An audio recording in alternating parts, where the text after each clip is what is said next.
അസ്സലാമു അലൈക്കും വറഹ്മത്തുള്ളാഹി തആല വബറകാതുഹു. ബിസ്മില്ലാ വൽഹംദുലില്ലാ വസ്സലാത്തു വസ്സലാമു അലാ റസൂലില്ലാ.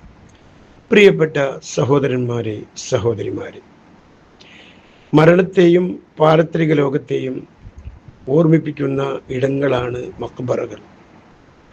ഖബർ സിയാറത്ത് ചെയ്യാൻ നിർദ്ദേശിക്കുമ്പോൾ അതിൻ്റെ കാരണം പുണ്യ റസൂൽ സ്വല്ലല്ലാഹു അലൈഹി വസല്ലം വിവരിച്ചത് ഇങ്ങനെയാണ്: ഫഇന്നഹ തദ്കുറുകുമുൽ ആഖിറ, അത് നിങ്ങൾക്ക് പരലോകത്തെ ഓർമ്മിപ്പിക്കും. അള്ളാഹുവിൻ്റെ കാരുണ്യമിറങ്ങുന്ന അനുഗ്രഹീത സ്ഥാനങ്ങളാണ് മഖ്ബറകൾ. വിശിഷ്യ മഹത്തുക്കൾ അന്ത്യവിശ്രമം കൊള്ളുന്ന സ്ഥലങ്ങൾ. അതുകൊണ്ടാണ് ബൈത്തുൽ മുഖദ്ദസിനെ കുറിച്ച് ഖുർആനിലൂടെ അള്ളാഹു നമ്മെ പഠിപ്പിക്കുന്നത് ബാറക്കന ഹൗലഹു, അതിൻ്റെ പരിസരം നാം അനുഗ്രഹീതമാക്കിയിരിക്കുന്നുവെന്ന്.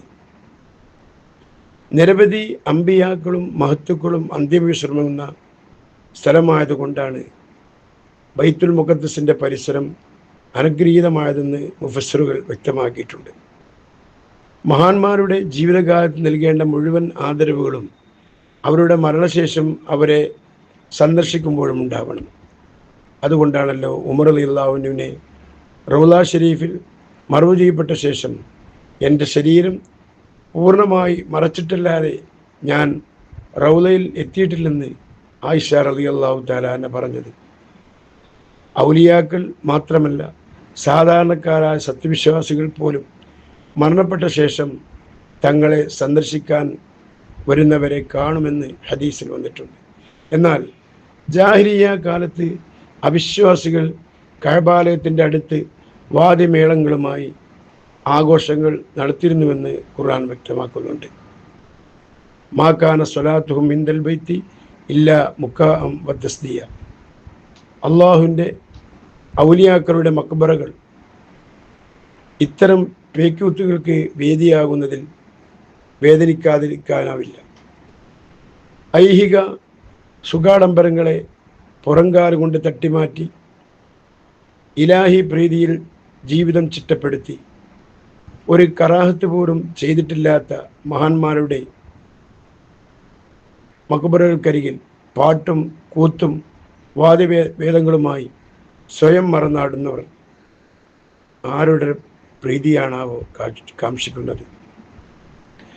വിശുദ്ധ ദീനിന് നിരക്കാത്ത തീർത്തും അനിസ്ലാമികമായ പ്രവണതകൾ മഖ്ബറകൾ കേന്ദ്രീകരിച്ച് ഇറങ്ങിയേറുമ്പോൾ അരുതെന്ന് പറയേണ്ടവർ തന്നെ അതിനെ ആശീർവദിക്കുമ്പോൾ വേദനിക്കുകയല്ലാതെ മറ്റെന്ത് ചെയ്യാൻ? മഹാന്മാരുടെ മഖ്ബറകൾ സന്ദർശിക്കുന്നതും ബറക്കത്തെടുക്കുന്നതും അവരെ തവസ്സുലാക്കി ദുആ ചെയ്യുന്നതുമെല്ലാം പുണ്യമുള്ള കാര്യങ്ങൾ തന്നെയാണ്. ആണ്ട് നേർച്ച നടത്തുന്നതും അതിനോടനുബന്ധിച്ച് മൗലിദ് പാരായണവും അന്നദാനവും മതപ്രഭാഷണവും നടത്തുന്നതുമെല്ലാം പുണ്യകർമ്മങ്ങളാണ്. പല മഖ്ബറുകളിലും അതാണ് നടക്കുന്നതും അതാണ് നടക്കേണ്ടതും.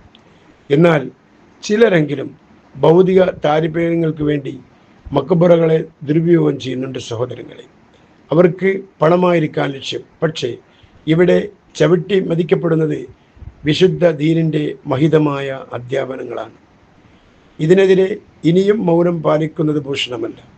ഫിത്നകൾ പ്രത്യക്ഷപ്പെടുമ്പോൾ മൗനികളാകുന്ന പണ്ഡിതന്മാരുടെ മേൽ നാശമുണ്ടെന്ന് പ്രവാചക വചനം നമ്മൾ മുഖവിലക്കെടുക്കണം. സഹോദരങ്ങളെ, തടയാനായില്ലെങ്കിലും അരുതെന്ന് പറയാം. അതുമല്ലെങ്കിൽ മനസ്സുകൊണ്ട് വെറുക്കാം. അതെങ്കിലും ചെയ്തില്ലെങ്കിൽ റബ്ബിൻ്റെ കോടതിയിൽ രക്ഷ നേടാനാവില്ല. അള്ളാഹു കാത്തിരക്ഷിക്കുമാറാവട്ടെ. വാഖിറു ദഅ്വാനാ അനിൽ ഹംദുലില്ലാഹി റബ്ബിൽ ആലമീൻ. അസ്സലാമു അലൈക്കും വറഹ്മത്തുള്ളാഹി വബറകാതുഹു.